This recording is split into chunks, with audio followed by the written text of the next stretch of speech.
All right, hello everyone, and welcome into another episode of the Countersim podcast. This is episode number 72, and my name is Jamie Joyner, and I'm joined as ever by my lovely co-host, Mr. Matthew Lacey. How you doing? Hi Jay, how are you, mate? I'm all good, thank you. Hi everyone. Yeah, good, thanks. Doing good. And Harry Sermon. Good evening. Hi everyone. How's things? What's up? Doing good? Well, yeah, it's good to be here. Good. Good All to see ready everyone. for another sesh talking about drums. Let's We're do it. back for our second episode of 2026, and I was thinking, like, we were chatting just before we got on air, and we were thinking, right, what are we going to do for something new? But I think most of us are. It's probably a good thing not purchasing anything at the moment. Certainly a good thing for me. But you guys, I'll sort of hand it over to you guys because you've got some things going on in the pipeline with projects going on at the moment. So it's be a good space for you guys to tell our lovely listeners about that. So yeah, I don't know, Matt, do you want to go first on that? Yeah, cool. Thanks, mate. So I mentioned in the last episode that Montgomery Slacks had some radio plays. We've been on BBC Introducing, and we've now got... So our single came out, I'm speaking ahead of time, but our single came out on the 6th of February. So Fuel to the Fire is the first single of our next EP, which is called Navigator. And that's available on all streaming platforms. But more importantly, it's available on Bandcamp. So people can actually pay for it. That'd be lovely. But yeah, Montgomery Slacks, Fuel to the Fire came out on the 6th of Feb. So Awesome. We're very excited for that, he says, even though it's not yet the 6th of Feb, but I'm sure it's going well. Spotify Millions Club already. Can't believe it. Yeah. Love that. No, very exciting. That's cool. How many tracks are on the EP? Can we get a sneak peek, or is that yet to be determined? No, I'm yet to remember. I think it's 6. Nice. Yeah, might be 5, might be 6. But we've now done remixes of the first EP, so we might be putting a disc together, an actual CD with new mixes and the new EP all on one thing. So, that'd be exciting when that happens. So, yeah. When you say remix, do you mean like literally like a like the songs exactly the same but remixed and kind of things changed, or additions and the structures changed and all that sort of stuff? Like, no, literally almost like a remastering, exactly the same. Right. We've just mixed it differently. Yeah. It's not like we've not done an Ibiza version. It's not that kind of remix. So. That's a mighty shame. I must say, it's a mighty shame. Yeah, I'm sorry. Yeah, watch this space. Yeah. I look forward to it. Yeah. Brilliant. Nice. Well, we're looking forward to that. And what about you? So you've got an announcement as well? Yeah, I can't remember what I said about the Digsby album in the last episode. I think I maybe mentioned that we have a rough release date / an album launch show, but all of that's been confirmed now, and we've announced it. So we've got the album comes out on the 27th of February. It's called Death of the Party. So that's Friday the 27th of February. By the time you're listening to this, there should be a pre-save link somewhere. Yeah. So yeah, essentially, peek behind the curtain. I'm just waiting on like 2 more masters to put it all together and upload it. But everything is done, sealed. We just need to basically get the rest of it up there, which is cool. And then we've also got our headline show at the Hen and Chicken in Bristol on the 27th of March. So they're a month apart. There are early bird tickets available, which are, I think, £5. And then there's the general sale tickets, which are £8. So it's us. We've got Tom Cornell from the band The Young Martyrs opening for us, which is pretty cool. And then, we're on. And we're planning it to be just a nice, good time and an early night as well. So you can be home before 11 o'clock if you like. The best. So, Best gigs. Yeah. Looking forward to it. Nice. Maybe I'll put some links. I'll put the link to drop it all in the new single in from Montgomery Slacks, and I'll put the ticket stuff as well on the thing. So that's cool. And how many tracks is on the album? There's 8. There's a Yeah. man that knows. Yeah. Well, I have been working on it for 2 years, so I kind of got no excuse at this point. So I recorded the drums in January, I think, like I said last time, and we finished everything else. Yeah, like just before Christmas. So it was just and that's finishing 8 touches. brand new songs that haven't been heard before. As of there's 3 singles out already. Okay. Yeah, 3 singles out already. The plan was to release it more towards the end of last year, but yeah, sort of things got in the way, and other people have lives and families and that sort of stuff. So we didn't want to just kind of cobble it together just because. We still wanted to make sure it was the best it could possibly be, and there were just a couple of little tweaks that we wanted to make to a few more mixes. So it just kind of took a bit of time, over Christmas as well. Everyone's busy, but yeah, all of that got wrapped up just towards the end of the year, and got it all mastered recently, or the remaining stuff mastered, and ready to go. So exciting. Yeah, Very exciting. it's cool. Ready to have it kind of done and move on, as they say. Yeah, it's always the funny thing, isn't it, with albums like this, especially if you're heavily involved in all of the writing and obviously recording it and everything. It's always for like a season, and the actual release of the album often comes at kind of quite a while after when you were in that period of writing and performing and recording it all. So it must feel quite great to be like, cool, we've got it all done now. We can move on to the next exciting phase and play these songs live and all that sort of stuff. It's kind of funny because again, like, the album isn't what it started out as, and what it's become are 2 different things, which I think is the case a lot of the time. But it's funny that I'm also in a similar process with someone else that I play for, where we're getting mixes back for a couple of the songs, and I've still got to go and record a few more songs, and it's sort of like one thing is being pushed out, another thing is sort of starting, so you're kind of like always in that phase of like, I listen to all the mixes all the time on my Files app, and I'm like, I just can't wait for this to be on Spotify, because then I don't have to go to the files, and I can put it on a playlist, or I can, rack up the numbers, So yeah, it's quite funny, sort of still being stuck in that cycle. I think you're always in that cycle, really, aren't you? But it's exciting. Lots of new music from everybody, so I'm looking forward to it. Brilliant. Yeah, we'll definitely include all those links in the show notes, and then we can all get access to that when it all drops. Very exciting. Wicked. Great stuff. Cool. Well, let's dive into our main topic for today then. We were thinking about talking about gigs, more specifically coming at it from the point of view of, say, and I've had this experience as well, I don't know if you guys have, but say a student was coming to you and they were looking to play their first gig, their first time ever jumping on and playing in front of people. Maybe it's paid, maybe it's their own band. I think for many of us, maybe it is sort of our own band. We've put on our own little show, or we're opening up for someone, and they're wanting tips, and they want to know what it's like. Someone that's never really done that before, and we've all been there. We've all had our first gig. We were sort of chatting just before we got on, and just trying to remember somewhere in the memory banks what was our first gig like, and can we remember anything about it? Was it particularly formative in our overall progression and what we remember, or is it sort of just faded into the many gigs that we've done? I mean, I've had a few students that have asked that, and Matt, did you mention that you talk to your students as well quite regularly about what it is that you might need to do to prepare for a gig? Is that something you're sort of actively teach amongst like all the regular stuff you might teach? I mean, I've had kind of one of my mature students. He's had a first gig with his band, and I just really, it was not about the songs, because they're playing. It was a covers gig, so he was learning the songs. They've been rehearsing. I was talking to him more about kind of where you're setting up, and I think they'd booked this village hall to put on a fundraiser for the local, for some residents committee or something.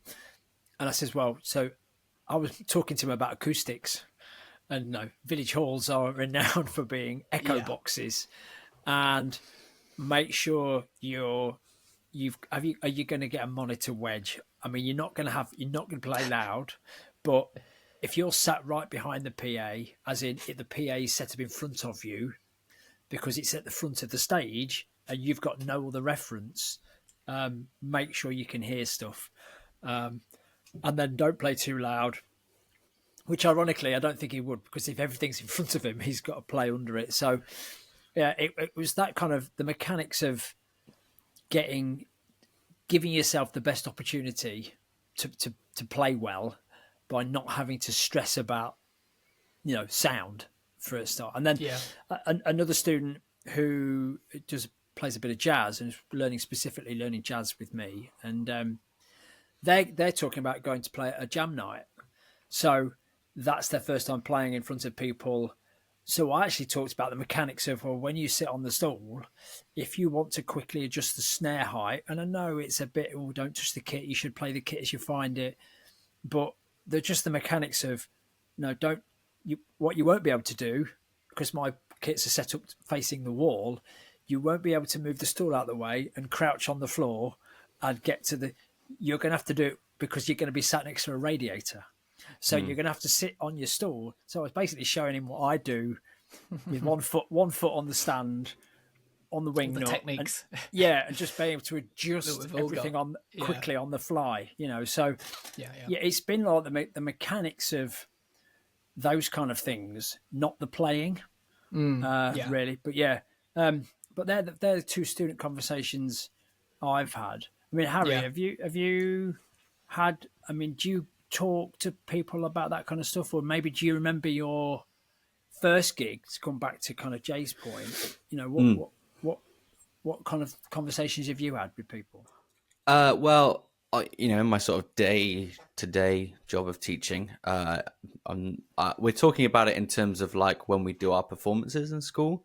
But that's very different because it's all the equipment that they use, and it's almost exactly the same except for you're in a hall and there might be a stage, so that's kind of one separate thing. But I've had a couple of sort of past students that have had gigs, and again, similar to you, it wasn't about the playing that we were discussing, because like that was not going to be a problem, which I think, as a teacher, I think you kind of should feel proud about that.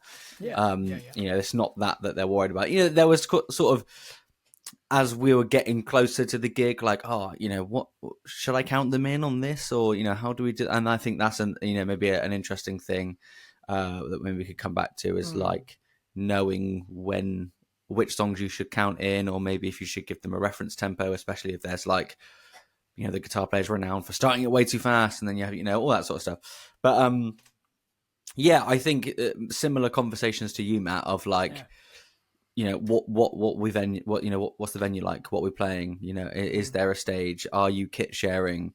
Are you taking all your own gear? Okay, right. Well, make sure you pack it up right. And if you haven't got any cases, what can you do? Can you shove your cymbals in a bag or something like that? Or, the main one for me, and this will be again one of my tips later on, is bring a rug. Like so many people don't bring a rug, and that is recipe for disaster.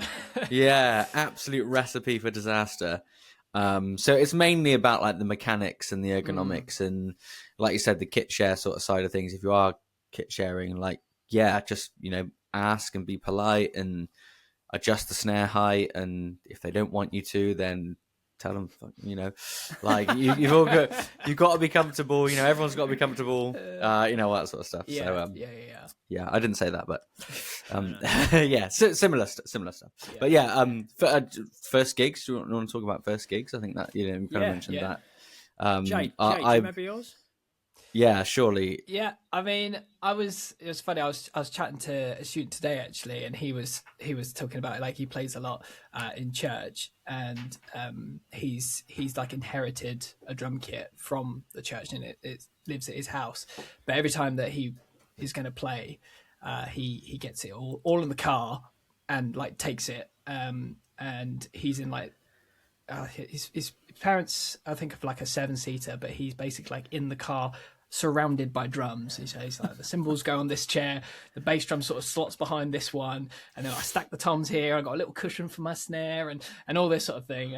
And he just does that, and then like he holds his floor tom like as they are driving so that it doesn't like rattle around. And I was just sort of taken back all of a sudden to like really early days when I was sort of 16, 17, and I was playing in a little jazz quintet. It would have been, or was it six of us? I can't remember. What's a 6-piece jazz band called? Sextet. I feel like you'd know. A sextet? Is that what it's called? Yeah. Really? Right, okay. Well, so yeah. 6-piece jazz band anyway. And we would play in school a lot, but then the band leader would also, who was a teacher at the school, he'd also organise little jazz gigs outside school time. So we kind of felt super special because we got to go out and do little sort of garden parties and sort of corporate things at the weekend, which was fun. And I was in exactly the same sort of position as my student was just describing, because I had no cases or anything like that. Really didn't know what I was doing. It was literally like, you kind of put all your cymbals on the ride and then like turn the ride upside down and sort of carry them. Like that. Flat pack cymbals almost. Yeah. And then you just sort of slide all your drums, like no cases, just like jam them into the car and like maybe cover them with a blanket or something like that. Or at least that was what I was doing early days. And then my poor parents, I only realizing now, like they would drive me around like every few weekends to some random person's house miles away, and we'd be in a gazebo and we'd be at some barbecue, we'd play the gig, and my parents would disappear for a couple of hours and come pick me up again. And then I'm only just thinking like, oh man, like they mad. That is mad. Like mad. I was just like driving around and yeah, like I had no clue what I was doing. But just kind of you just kind of make do, and then over time, I guess those things become more and more important, like cymbal cases and stuff like that. But I think I didn't have a specific like gig there where it felt like really different in school. I think it kind of felt fairly similar, sort of playing background music, and I think with jazz it's maybe a little bit different, or certainly in that context, because the focus wasn't always on us. We could kind of just sit in the background and just kind of jam, and there'd be laughs, and we'd just be like seeing if we could like the trumpet player would just be seeing how many like Star Wars themes he could squeeze into his solo and stuff like that. So we were just having fun like that the whole time. Great. But I think it was not until I did my first function gig where it kind of really hit me. And I was like, okay, this is really different. And, the guys that I was on the gig with, I was friends with, I'd went to school with them. And they were very good and quite experienced. And I definitely I shouldn't have thought myself on that level at all, but I considered myself that as well. And sort of, rocked up. We rehearsed in a church hall, and it was all echoey and stuff like that. And I sort of brought my kit down, and they were like, right, we're off. We're going to do I Got You. And they counted off, and I'd basically like been like, oh, that's the one that goes like bam, bam, bam, bam, bam. And that was literally the extent of my prep was, I kind of know that. And I remember we started playing that, and I was like, how many hits is it? And everyone was like, what? And I was like, how many times do I have to like hit the snare like at the end of that bit? And then they're like, oh, we've never really counted. Let's count them. And so, we were doing all these sorts of things. And then I remember being like, coming away from that, like, oh, I really need to practice. I need to learn these songs. And then for the gig itself, I'd prepped a lot, but I still felt underprepared. Like I still had to bring some notes with me. And it was a wedding, and that was the first time I'd gone from like background jazz barbecue style to someone's getting married in front of me, and they're like having a great time, and I'm like driving all the songs. And that was a big change. And I remember playing a few songs and like literally messing up some of the timing. I think we did like Shut Up and Dance, and it's kind of got like some bits are a little Come bit hits. like over the bar, Yeah. and a bit hits, syncopation all over Yeah, the place. yeah. And I messed a couple of them up. I think I maybe did the build a bit too long or something, and you kind of pull it off and all of that, and like Yeah, these yeah. days, like you kind of you go with the flow, and obviously it's fine, but like looking back, I was like, I was not ready for it at all. Yeah. And I really thought like, oh yeah, I've got this. But yeah, I've got a bit of a similar thing with Treasure, where like early on, I just like messed up the but I just kind of stumbled out of that, and like just keep going. for ages, for like a good year, it just like really haunted me. Yeah. Because I just thought, I got pretty good independence. I can keep the kick going and keep the hi hat going and and then I'm like, nah, I just completely fell over it, But yeah, it's similar. Like you're now in front of someone, and like you're at a wedding, and you're kind of like, this is, 1 minute this is fun. I'm having fun with my mates. This is great. We're having a great time, and then you don't know the bit in the song, and then all of a sudden it's like, oh, this is scary territory now. And the thing is, we're here to try and give some tips and help people out. You can't prepare for that stuff. Sorry, like you do have to experience it. But I think what was interesting about what you said, Jay, about like the hits and I Feel Good, when you do play with an established band and people that are clearly like a few years ahead of you and all that sort of stuff, and you ask them a question like that, and they go, "Oh, I don't know, actually, never thought of it." You're now like working together, and they're trying to help you and you're trying to help them, and sometimes like that can actually help them as much as it could you, and they don't always get that with like their regular drummer, because they're just like, going through the motions and it is what it is and blah blah blah. But I think that also can help you as like a newbie, because they'll be like, we had a good time with whoever, and it was nice to have them, so there's good things to that, I'd say. Yeah, that's a really good point. I'd never really thought of it like that, but I mean, the guys that I was playing with, they were very like, they were great, and they were just like, oh yeah, we had fun, and it wasn't a train wreck, but I just think maybe didn't really realize at the time, if future Jamie was watching that performance, he would not be happy. So yeah, but it's funny you mentioned the whole like haunting you. I've still got songs where like you've maybe played them. I've maybe played some songs like hundreds of times, but I still remember that one gig where I messed up that one bar in the middle of the song. Then every time you get to that one bar, you think, "Oh, I better not mess that bar up." And you 9 times out of 10, or most times out of 10, like you're always playing it like perfectly.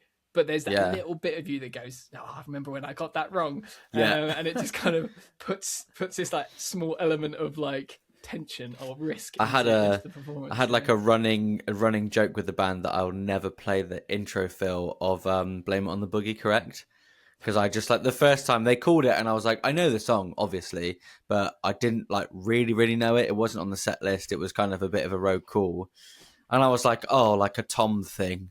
And I think I just sort of did like 1, 2, 3, digga, whatever it was. And like we came out like a little bit late, and there was a little bit of a, ooh, what was that? Yeah. And then I was like, oh, I don't know, like, and they're like, it was fine. There was no, no one was annoyed or whatever. And then every time since I was like, they're like 1, 2, 3, digga. And I was like, nah, I'll just do like whatever. I was like, I'll just do a little something. And they're like, okay. I'm not doing that. Yeah. And then it just became like, right, what are you going to do this time then? Nice. Go on, count it in. It was quite funny, Yeah. Cool. But yeah. That's great. I love that. What was your like sort of first gigging experience, Matt?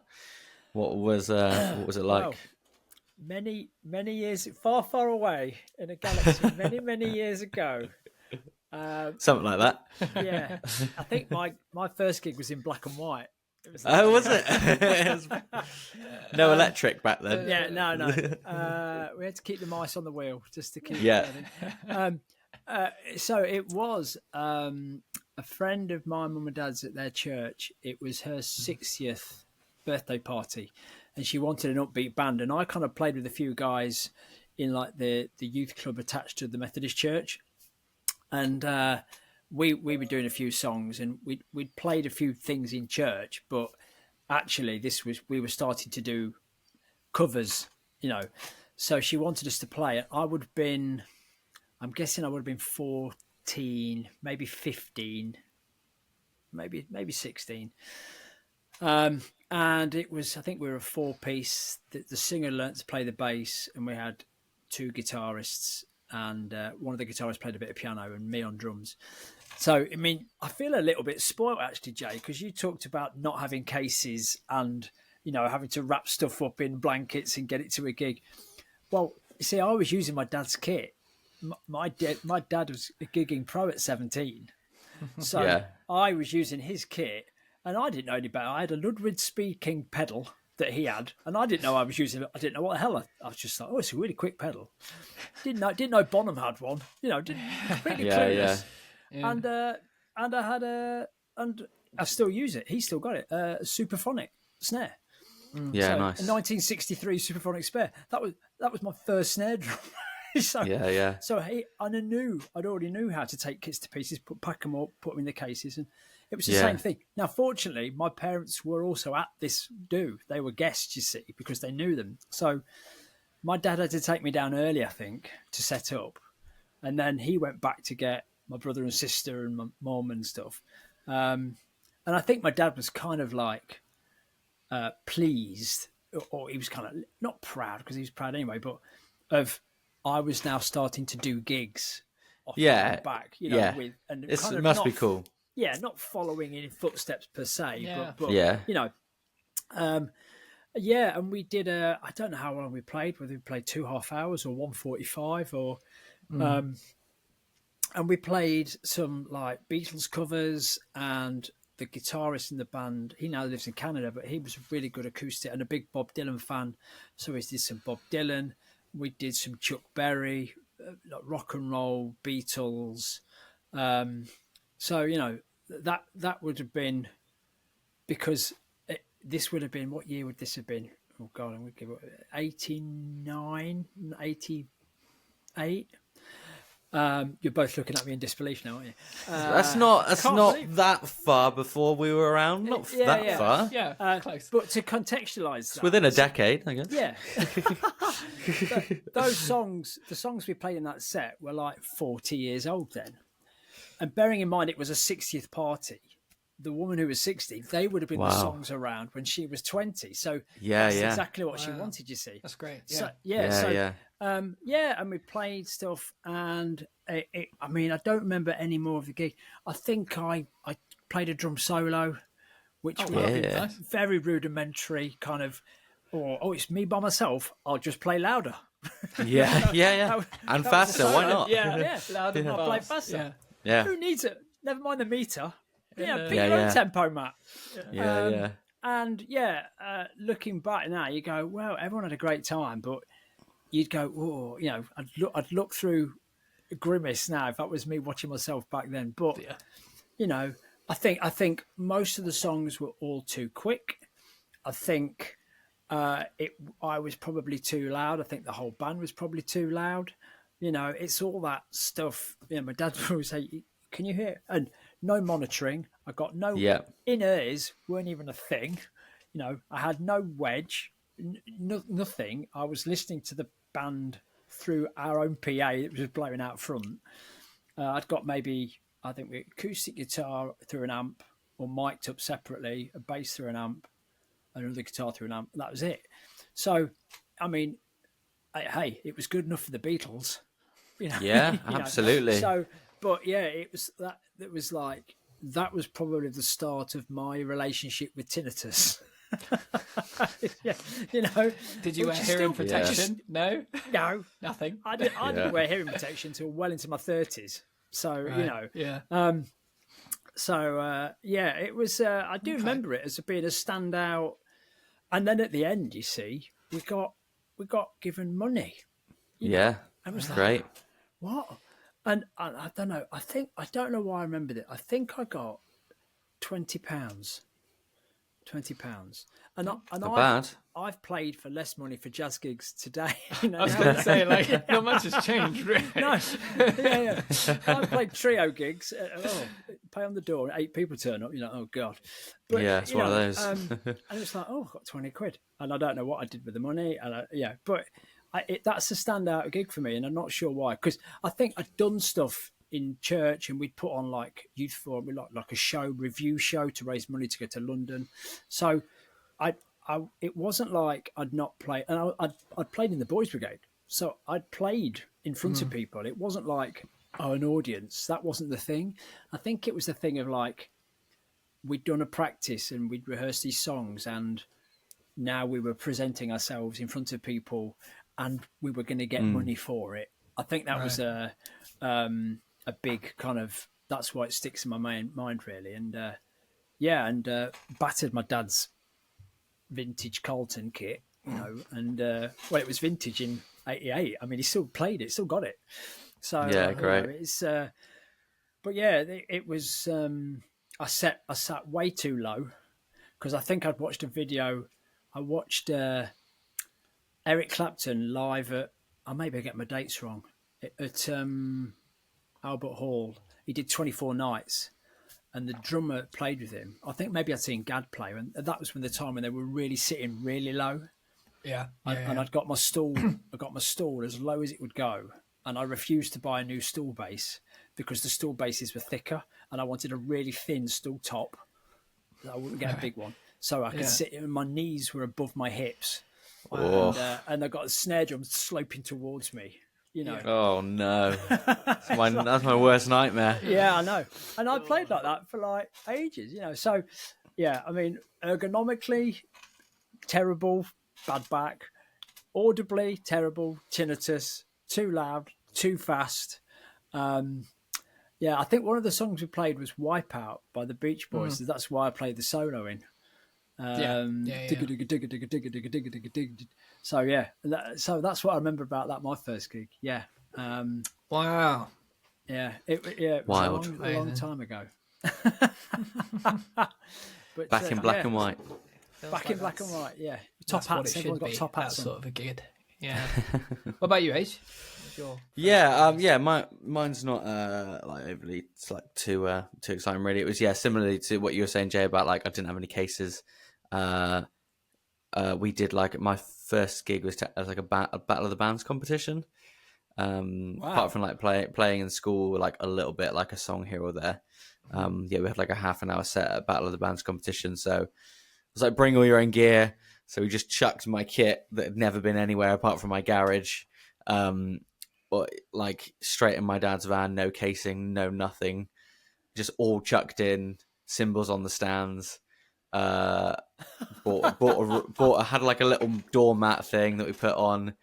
I was literally in the back of the van that had no seatbelts around, just holding it, and it was cool. Like it probably like I can imagine probably what it sounds like, the ZHT cymbals and the just terrible sound, like the lowest, deadest snare drum you can imagine, and all that sort of stuff. But we actually won the competition, which was quite funny. So that was pretty cool. And then we got to play at we got to play at like a festival in the high street like later in that summer, which was quite cool. Nice. So that was like basically kind of it.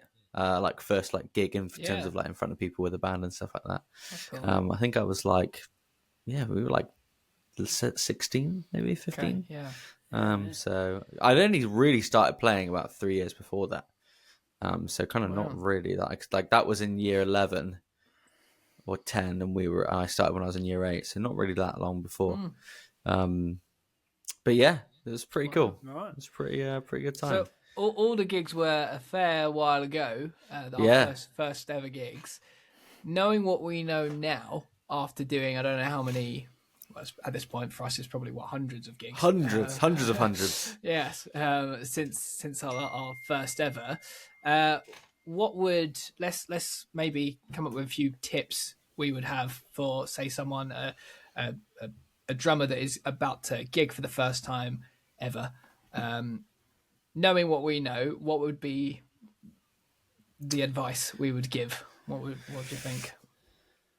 Well, you've written a nice little list there, Jay, that maybe we could sort of go along and as we tip off, because I think in that list is where these tips lie. Because this list is good. This list is a gig in timeline order. But can I start just off the top of that, this is not in timeline order, Yep. because this is one thing. I don't know if you both do this, but I have always done this.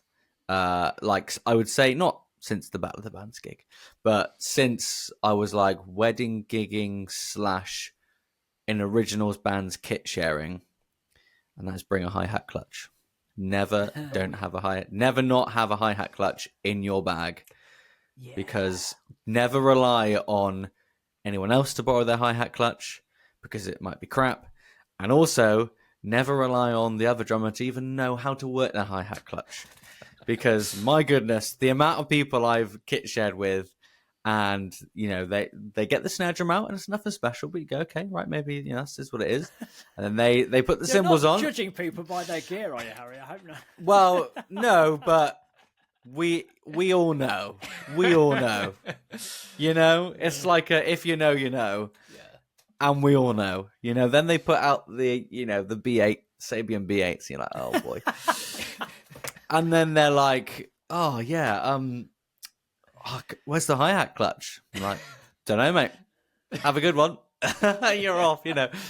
Oh boy. Yeah. Oh man.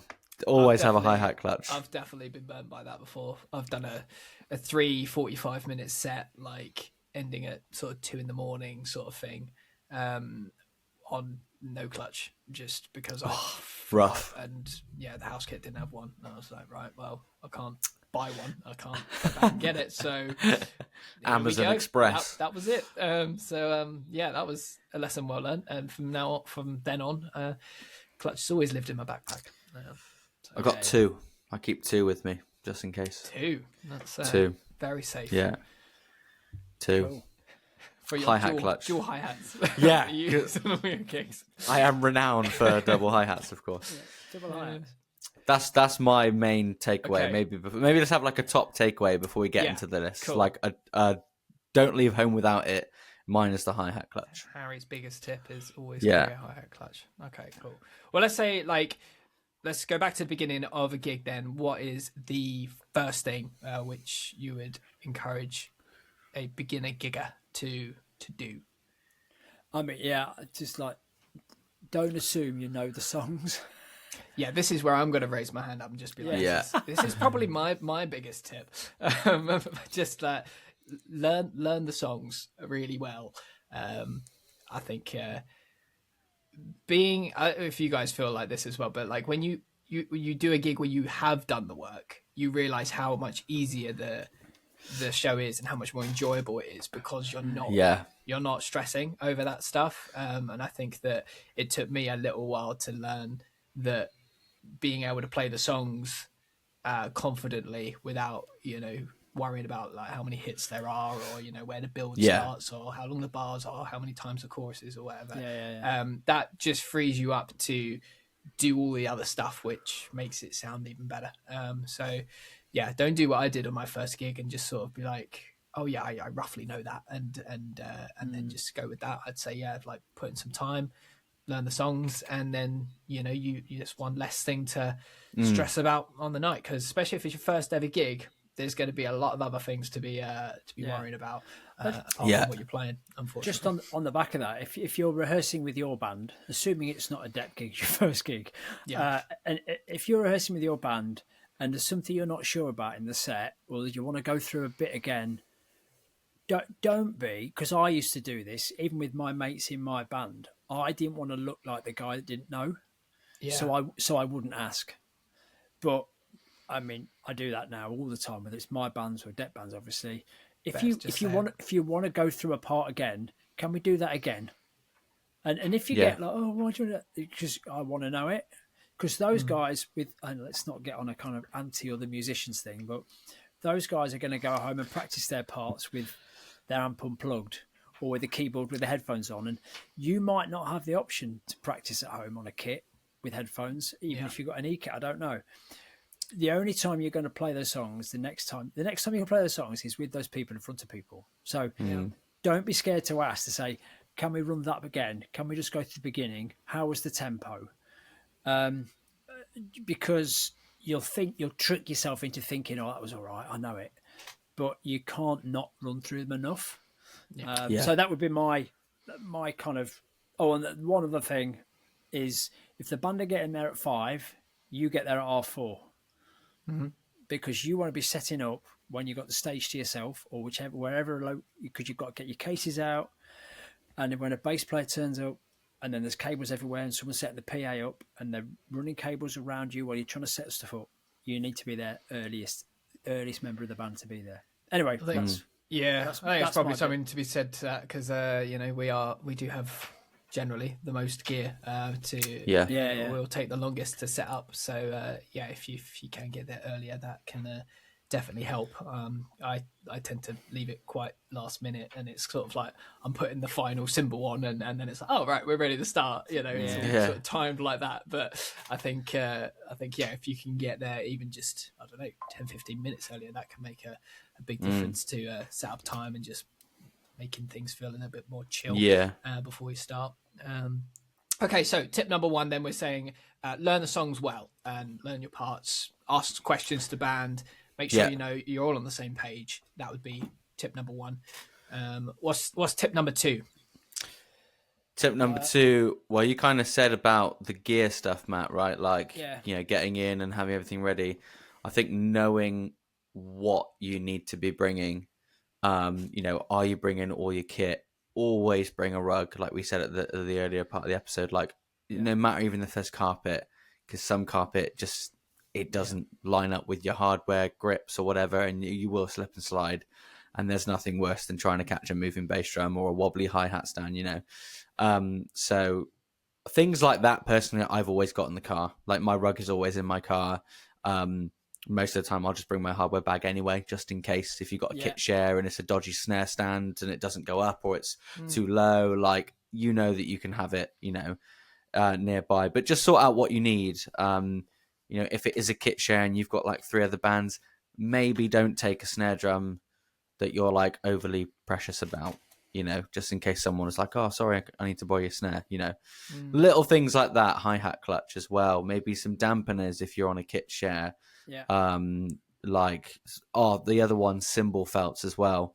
Some people have just got those normal awful stands where they've just got the bolt and they'll just wear down your set. I mean, you're only going to play it for maybe an hour or half an hour, whatever. It's not going to do damage, but it's just not worth it. Take those little cymbal felts and stuff and slot them on and look after your gear, and little things like that. Really, just making sure you know what you need, what you need to bring, and what's required of you. Like you said, Matt, get in there early, and then you can relax. And also as well, bring a few spares. I always, when I'm on like a wedding gig and so on, I'm taking all my gear, I always bring a backup kick pedal, because you can live without a floor tom or a rack tom or an extra cymbal stand. And if you've got a spare hi-hat clutch and a bass drum pedal, nothing can go wrong pretty much. And a bit of tape as well, because you can always, sort of bass drum head, but always bring a spare kick pedal if you have one. Even if it's a crap one, it will save your life. I haven't been in the situation yet where I've had to use the floor tom as a kick drum, but I have a feeling that will come. I've had beaters come off. I've known there are other people that have been in that situation. So you learned that one the hard way. Or did you go through your head? Is that something you've done, Matt? No, I had a pedal just fall to pieces on me. I think I did actually put my head through on a gig actually, and that I've never put a kick through a head through. Never done that. But I think that's just youthful exuberance and just overplaying, because every church hall I thought was Wembley. So it's like they are comparable, to be fair. I get it. Very similar acoustics. I just thought, I'll just have to play I'll play the right mallet on the floor tom, and I'll play the high with my left hand. Oh no, I won't. I can't do that, because I've not practiced that for 10 years. You can't do that. How good's your 4-way coordination? Not that good. I think I try and be, and it's like it's the personable stuff as well around the gig. It's like like you said on the list, like be helpful. Don't be scared to ask questions about, is there a setup? Is that in-ear monitors? Am I going to get a wedge? Is there a limiter, volume limiter? Decline the gig if so. And if so, we're sorry if that. Find your next first gig. That's not. And It's then, not worth it. I always felt a little bit, but he says, so who's paying us? Who's the contact? Who in our band is organising that? What's the fee? Without wanting to sound all accountancy about it, but I don't think you should be scared or worried about asking those questions, because I think it's only fair that people know what's what. And I have on occasion, a little bit out of order now, but as in the running order, but I've gone to see venues before the gig to get a layout of what's parking like and what's the loading like. Am I going upstairs, downstairs? Is there a lift? Is it you've got to go through the whole of the bar to get to the function room? All that kind of stuff. But that's just, a lot of people are happy to turn up and go with the flow. I like to know that stuff to take away all that uncertainty. But it does just take it off that as you say, the uncertainty. Like, I'm sure we've all rocked up at gigs and it's like, oh, we're on in 45 minutes and there's no parking, and you've got kind of hazards on, pull up into a bus stop somewhere, shove it all out, tell your bandmates to take your stuff through, and then you got to go find somewhere, and then it's chucking it down with rain, and everything's just like a nightmare. And then all it could take is time before, just asking about it. Asking about it beforehand. Check it out. Or another good idea is to jump on Google Maps and and just have a little scout around to see what it will look like. And I've driven past venues or gone to the wrong one that's got a similar name and all those sorts of things. It's really worth just making sure you know exactly where you're going, where you're going to park, and the exact time that it will take you to get there as well. Then leave a bit extra. So all these things which I think you only really kind of think about. We learn experience, learn through experience, on the go. Exactly. 100%. So sort the gear out, have some spares, check the venue, be on time or be earlier, as Matt was saying earlier. I think that's super important, especially as a drummer, especially if you are doing a depth thing or whatever as well. I think it's important to show punctuality and to show up when you're asked to show up, or before that, ideally. Not to be keen, but to just show that you're a professional and that you take it seriously, and that you know. And then that puts the band leader at ease as well, because they're not worrying about when you're going to get there, and if you're even going to turn up on time and that sort of stuff. So I think it just helps all round with that. And I remember when I was depping for one band in particular as well, he'd recommended me to dep for this other band. And I was like, oh, okay, I feel a bit nervous. He was like, look, just do what you normally do, and then just be really helpful, be really willing to adapt to the situation. Don't sort of be really precious about timings or where you've got your things or whatever. Just do what either the band leader or the client needs you to do, and just be helpful and thoughtful, and that's just going to go a long way, or to help carry things, or to help wrap up the leads at the end. Often obviously we're usually the last ones they're packing down, but if you do get your stuff down and you've got you can still see that there's things that need to be put away, even though they're not yours. Maybe it's the lights, or just mic leads, or there's some IEM bits and pieces lying around. Wrap up I think cables and whatnot. I think helping being part of the pack down is really important. Unless it's a wedding gig. Singer. Well, unless it's part of a thing where you're doing a wedding gig and the band are DJing for another hour or whatever, and they're like, don't worry about it, just go home, and everyone's kind of doing that. I think that's fine, but if it's not specified, if everyone helps, it literally takes 20 minutes, and then everyone can get off earlier, and just coiling a few cables and just doing that, and being there to help put stuff in the van or wherever it is in the car, and if bands use flight cases and all that stuff, however people do it, just that extra pair of hands. Not only does it make everyone else's night easier, but like you said, Jay, they will really appreciate that. And if you have flubbed a few things throughout the night, they won't really care about that, and they won't remember that, because they'll remember you helping and chatting. It's experience as a whole, I think. It is, rather than specifics. It's a part of the gig as well. Everything from when you get there to when you get home is all part of the gig. Yeah. And like, you know, communicating regularly on the lead up to the gig and letting them know that you're leaving and all that sort of stuff. And like you said, just being professional and just sort of highlighting, you know, just you really, you know, being yourself and communicating and just being nice and helpful. That you can't do anything wrong. You might maybe coil up a cable wrong or put it in the wrong box, but they won't care, you know, because you just want to be part of it. And it's a team effort. Even if they don't know you, it's a team effort. It's always got to be. So I think that speaks a lot. Yeah. So I think that they're our main tips, aren't they? So I'm just conscious of time as well. I think we've covered most of the things on our list. I think worth mentioning just briefly what Matt was saying about payment and invoicing. Obviously, I think that, I mean, we'll put it at the bottom of the list, but in a way, that's almost the first thing you need to, if you are doing this professionally, it's the first thing you need to be asking about, because you want to know whether this is a gig you should be taking. And while it's not the complete and one and only factor, what you're getting paid, how you're getting paid, when you're getting paid are all factors in your decision. So that maybe even comes beforehand as to kind of inform the rest of your decision. So yeah, and obviously sometimes it might just be cash on the night, as it usually is, but it can also be they might want you to send an invoice, or maybe they want your details and it's a bank transfer thing, or maybe with some venues it's like, we don't get paid for 2 weeks, so you got to wait for 2 weeks and you'll get paid then. So it's a real thing that happens. Good point. And it's worth just clarifying that, so you know exactly what is going on before you even get started. 100%. No, I agree.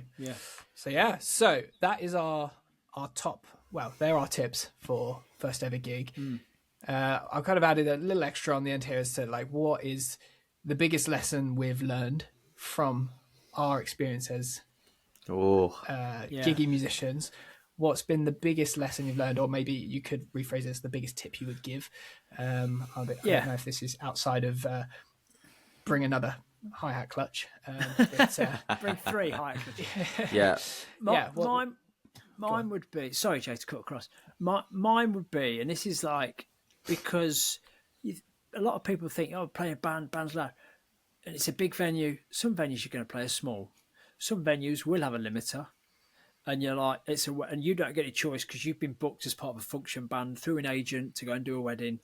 They don't care about, we can't turn the gig down, you know, because it's our livelihood or whatever. Bottom line is, learn to play quietly as a drummer. Play quietly, because if you can't play quietly and you get to do a small background gig, it might not be jazz, but you might be there to play. And a lot of people don't want to hear a really loud band all the time. And you don't know, if you're playing with another band you've never known before, you don't know what their bass volume is. So, and, you know, I saw a YouTube video this other week just gone by Rob Beatdown Brown. I don't know whether you follow him on YouTube. Great guy. Yeah, he's great. About don't waste time playing with hot rods. Just learn to play with sticks quietly. Yeah, you know, 100%. And because hot rods, what that means is that people can play like they normally play, but it makes less sound. But it's the wrong. It's not the right sound. Completely different. Yeah. Really thin. No weight to it. You know. So learn to play control strokes and learn to play through the wrist. Don't rely. I mean, rebound's great. We all want bouncy, loose fingers and, you know, great fast stuff. But to be able to play quietly and controlled and intentionally, I think that's the biggest thing I would say that people could learn, because then you can play anywhere. You know, play any road. Yeah. It's not really a tip for a gig, but that's my big lesson about you need to play quieter, Matt. Okay. You know, and also sound guys will love you. You know, where you're in certain venues and they go, you know what, the cymbals are they're just drowning everything out, or which is normally what it is. You know, when you start laying into it and you start, you know, the energy starts ramping up. If you are able to control that, whether that be through just holding back or just a technique change, that's huge. And you know, I've gotten off of gigs where I've literally like the whole gig, oh yeah, don't overdo it, and then getting off and being like, how was that? Was it all right? And he went, yeah, it sounded great. And then you like watch back and you're like, okay, it felt weird, and I wanted to really go for it, but the sound guy was right. And I guess that's another conversation about kind of, do you trust the sound man's judgment? I think I've struggled with that sometimes, but I think like being able to have that conversation and be like, oh no, okay, like we need to be adaptable in the moment. Really important. Yeah, definitely. Yeah. I like it. What about you two? I like it. You got one, H? Yeah, I was just kind of thinking as we were sort of as you're sort of chatting there. I like Matt's approach to that as well. I wouldn't have been my first thing, but I think that is very important, especially like you said. We play a lot of varied places, a lot of places that you wouldn't normally play, and like you said, and you find yourself in odd situations. You could be in a massive marquee in someone's garden and be like, "This is great," and they'd be like, "Yeah, but we've got neighbours, so you need to be really quiet." You're like, But yeah, I think for me, it's more just a case of trying to be really present whilst you're playing and being able to be really reactive. And I think that is something that takes a bit of time, but just having your head up and having your ears on and your eyes open and just being ready to follow what is happening with the people that you're playing with, even in like your own band where you've pre-rehearsed a set and it inside out and you can just sit down and go on autopilot. You need to be on it, because from a visual standpoint it obviously looks better. It's going to sound better if everyone's kind of communicating through looking and listening to each other.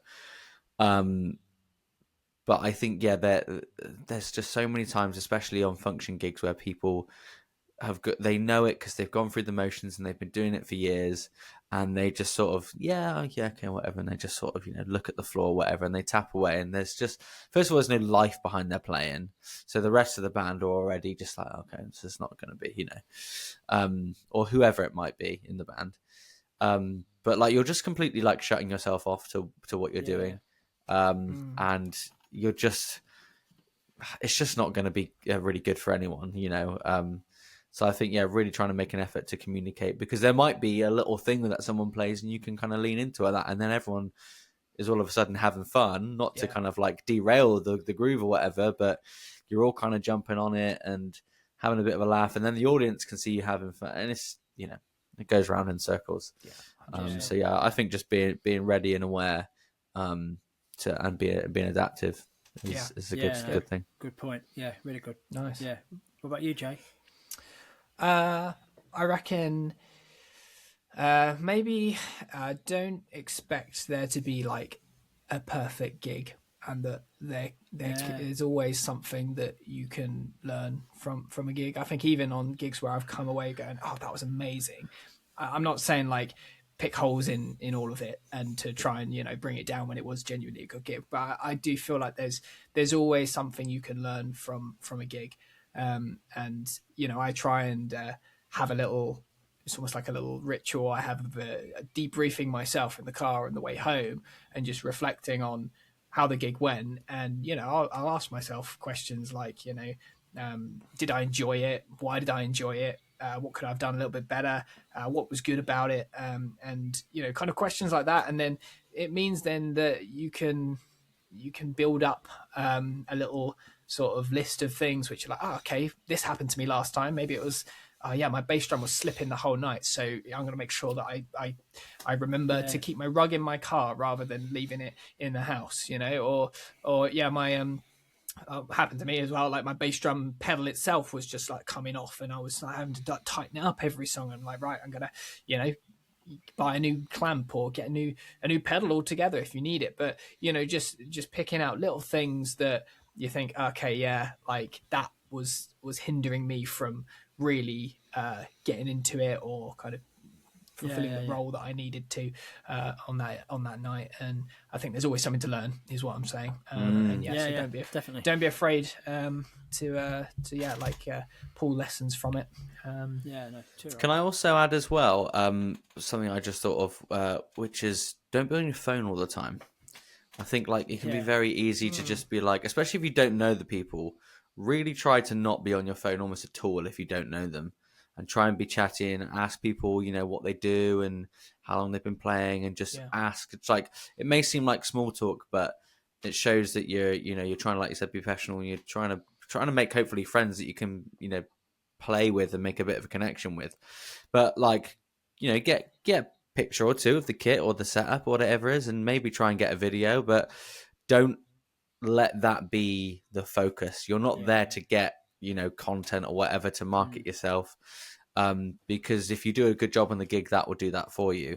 But if they just know you as like, they're a really good drummer, but like I didn't talk to them, I don't really know anything, they just kind of turned up and just sat on their phone the whole time, and it was a bit weird. Like, people talk as well, you know, and you'd be surprised, everyone does know everyone, and people have got connections and so on. So try to be really, really present. It's only, I think, when you've been like gigging with those bands for like a couple of years or whatever, and you generally are like friends, I think you can kind of get away with it when everyone's just chilling because they're knackered or whatever, you know. But really try to kind of stay off your phone, I think, you know. Try and get some content, but, you know, really try to, you know, interact and hang out. Don't be editing your content there and then on the on the gig. Yeah. Can I put my tripod on your bass amp? That's not. Yeah. On a depth gig, Yeah. No, we need you for sound check. Sorry, I can't. I just need to get the. I want to get the hi hat. No. Right. Good tips. Nice one, guys. Yeah, I mean, nice one, Jay. Great one. I think if maybe we've missed a few things. I mean, we've covered quite a bit, but if anyone's out there that's like, oh, I learned this on a gig, or I had this happen to me, we'd love to hear about it. Drop us a message on Instagram. We are at Count Us In Podcast. That would be great to hear from you. Either in the comments, we'll put a reel out, or send us a DM and we'll share some of those stories if they come through on later episodes. Definitely. If you've enjoyed this and it's been an education for you in terms of prepping for a gig, and maybe you've got a gig coming up and you want to get in contact and tell us about your first gig, that would be great. Whether it's coming up or whether you remember it from years back, we'd love to hear about that as well. Again, DM us on Instagram. If you've taken loads from it and feel it was worth £3 to hear us talk for an hour on all the things that you've now not got to learn through experience, but we've told you about, you can buy us a coffee at buymeacoffee.com/CountUsInPodcast. That would be awesome. And this will be out on YouTube the week after it came out on the Tinternet. So have a listen to it there, and then watch us over on there. Please like and subscribe to us on YouTube as well. Thank you. I think I've covered everything, guys, haven't I? Yeah, as always. Seems like the spiel. I think we could have done 2 hours on this because we've there's a lot to cover, isn't it? So there's so much. There's all the hot topics, and I think also, just to kind of add to your point, Matt, you're always learning. There's always tips and tricks to do better on gigs and so on. Like, bring food. Ask if there's food. Always bring some spare water. Bring another jacket. Bring a fork. Like, you check if it. Yeah, all those things. See, we're already getting into another episode. So you could go on for ages. Maybe we'll do a part 2 later down the line, doesn't it? Part 2. Let us know. Nice one, guys. Thanks everyone for listening. Thanks everyone. See you guys. Take care.